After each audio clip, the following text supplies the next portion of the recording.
Hello, Pisces.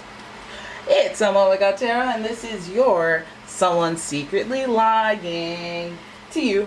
Why am I singing so much? I don't know. I'll try to stop. So we're gonna use the astrology reading cards to figure out the who of it all, figure out what kind of vibe this person that's lying is carrying, and then we can look at the tarot spread, figure out what the details are around the lies. So let's have a look with your first card. Boom.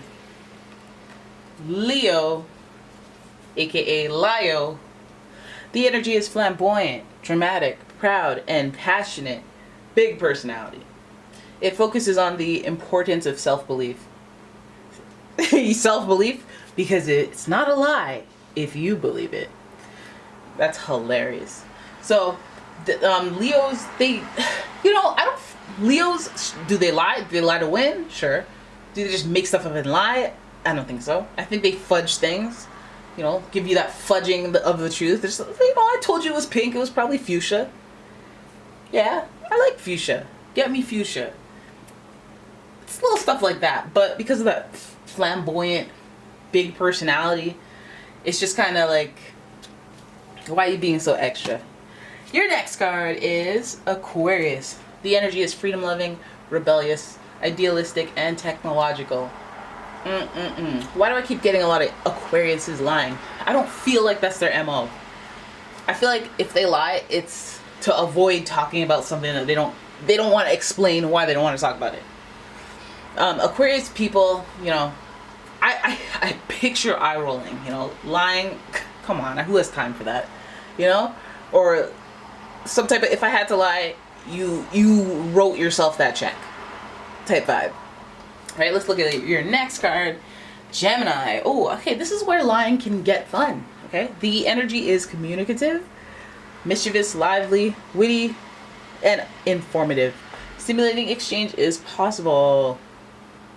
Love it. Love it. Because you know how these Geminis be out here in these streets. They love to talk. Let me fill some spaces of words with some, again, some embellishing. Not even embellishing, straight manipulation type line. I don't quite get why you want to do that, but it could be fun. I feel like it's for sport, if anything. That being said, we're going to go to the Oceanic Tarot for your tarot spread. Figure out more about this. What are you lying about? Why are you lying on me? Maybe you're lying and it's a good thing. It could be. It's happened before. It has happened in other readings. Actually, it happens often. I'd say it's 50-50, to be honest. And here we go with a nice little shuffle. Give you a nice shuffle. All right. The Magician. You love it. You love it. The Magician. Why you always lying on me? Manifestation. Association with Mercury. More communication, just like Gemini. Manifestation. Okay, I'm liking it. If you're a liar, you're going to deceive me.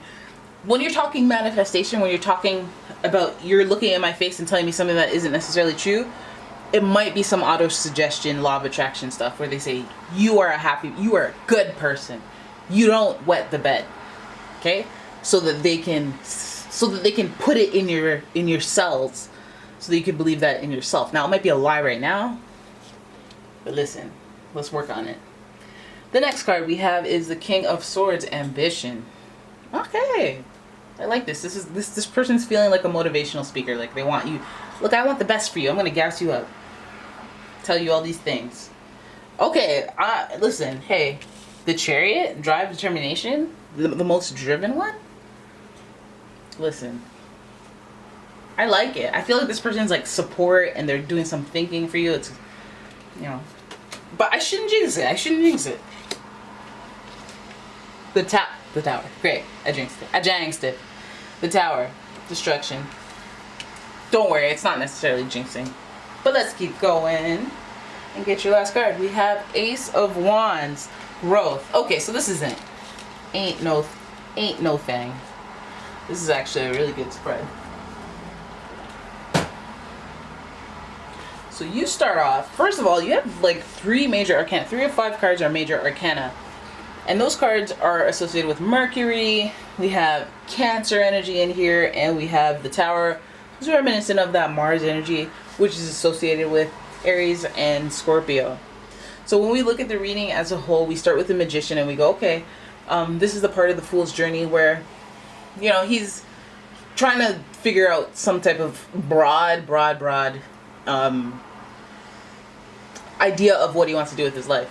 Because he's unmanifested potential, and you know, your events, your journeys that you go through, your experiences build you with desire of what you want to do. Because you didn't know you wanted to be a shoe salesman until you stepped into that store and had such bad service. And you know, you have to have experiences to go there. So this person that's lying, I feel like I really feel like they're just trying to manifest stuff. It starts off with manifestation, starts off with communication that is deliberate and clever, and there might even be a little bit of like puzzling. Like, why do you act like that? What are you doing? There's a method to my madness type people. Like, you know what I mean? Like, people don't let you know what's going on or why you're doing what you're doing, but they're like, hey, just do this. Take my guidance. All right? So it makes me feel like somebody, like a mentor, guidance, somebody that you find to be some authority that you respect talking about you. Another authority that people respect is the King of Swords. He represents ambition in this reading, but I believe that this King of Swords is usually very serious, very stern. He's very like, I just get my stuff done. Like the Earth King, like the Pentacles King, he's all like, oh, I get my plans done, but there's some finesse in there, you know. I'm connected to the Earth, so I gotta get some mud on my boots, and you know, I'm very grounded. But this King of Swords is like calculated, and he's so much like this Aquarius, like an ascended Aquarius is an Aquarius that's like an investment broker or like works with numbers and calculated, just understands 1 + 1 = 2 and it unlocks 3, or like chess player type thing. So this person's just very smart. And again, another throw to I know what I'm doing, or there's a method to my madness type of thing. Now you see the shark hovering behind. This person is, you respect them because they can make executive decisions, tough decisions, and maybe that's a part of you that you are like, okay, well, I need to have that rub off on me. I need some of that energy around me in order to move forward in my journey. Now,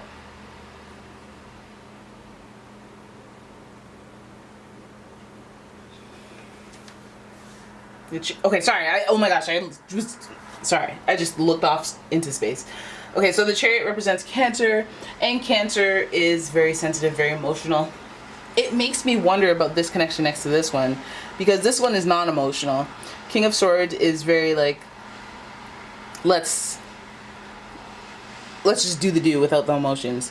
Whereas the Chariot is associated with Cancer, who is very sensitive. So I'm like, okay, well, maybe there's some sensitivity behind these lies. Maybe you had to do it because of your feelings. You had to forge blindly ahead because you're sensitive, and you have to protect yourself by wearing this guarded yada yada, this guarded energy. So the Tower here is, you know, it represents destruction, but we all know we're not new here. We're all enlightened over here, and we know that destruction can breed new creation. And if you didn't think so, then we have the Ace of Wands. That's growth. So I feel like whatever happens with this person and the lying, it may cause something destruction, but it may cause some destruction, but it may cause some growth. I think that maybe they're motivating you.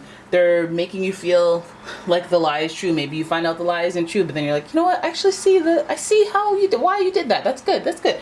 All right, let's get it. Take this money. Make this money. Ain't no way you take this from me. You know, special delivery. What's wrong with me? Okay, so I like it. I'm gonna say I like it, guys. I feel like this person that's lying, they're driven, they're determined, they're motivated, they're an authority, so you can trust their weird like approach to helping you. I feel like they're helping you more than anything. If they're lying, whatever. This is the technique. This is the madness. This is auto suggestion. This is law of attraction stuff. This is like, I'm king and here's why. I tell myself positive things. I'm confident and I talk about it. I boast. I say, yeah, I'm the one. I'm number one. I'm the GOAT. Like, and I feel like that energy, it needs to rub off you in some way. Because Aquarius is, yes, freedom loving, rebellious. I feel like that's big energy in the sense of like the way that people see them. They see them as like, you're really authentic because you don't give a fudge what other people think. Aquarius energy, right? They'll, you know, Aquarius associated with like that LGBTQ, but I always feel like it's that those people that come into the life and they're like, I know who I am, and it ain't just what you guys are just because you guys said this is what we're supposed to be. Like, they have that like extra insight about who they are, and so it's like, okay, that's unique up in here, that's unique. And I feel like this person is like helping you or guiding you in some way towards that, like figuring out who the fudge you are, what you are actually made of. So sometimes these lives, I'm telling you, they're not always negative. I feel like they're to propel movement, to support you in ambition. There may be some destruction, but if you've created a world around this like way of being that wasn't high level thinking, and it was insecure, or it was like there's no love in my life, or there's something was just off, then a little destruction could help reshuffle, restructure, and organize something else. And that starts with inspiration. I like that it starts with inspiration more than the other signs, because if it was Ace of Cups, it'd be like emotional. Okay, we can start something, we have some love in our life. But Ace of Wands represents action, actual growth, actual movement, actual stuff happening. And it's the beginning of it, so you know that there's like, they're breeding inspiration. And it's the inspiration that gets stuff going. Like, you know how they say you can give a man a fish, or you can teach him to fish, or something like that. That's what they're doing. I feel like that's what they're doing for you. You see all these faces over here, they're authoritative, action oriented. It could be more than one person, it could be 3. So your person could be Leo, Aquarius, Gemini, Mercury in here, so it could be a Gemini or a Virgo, and it could be a Cancer, or an Aries, or a Scorpio. Well, that Scorpio energy is over here, you know. It's like these deep things, these deep, I understood why you had to do this type vibe. Alright, so there it is. That is your reading. I hope you guys enjoyed it. If you did, please give the video a thumbs up and subscribe to the channel, and leave a comment, share the video, all that good stuff. And if you'd like a personal reading, please check out the description for a link to my website, as well as a link to my Etsy shop, where you can purchase all sorts of fun new age things like candles, and I will be stocking it filled with gemstones. You know how I be loving these gemstones. There's never a reading without them. Gotta keep the energy up. That's my thing, guys. You guys know that. You know that. Alright, so I'm gonna leave before I babble some more. Thank you so much for watching. I'll see you in the next one. Bye bye.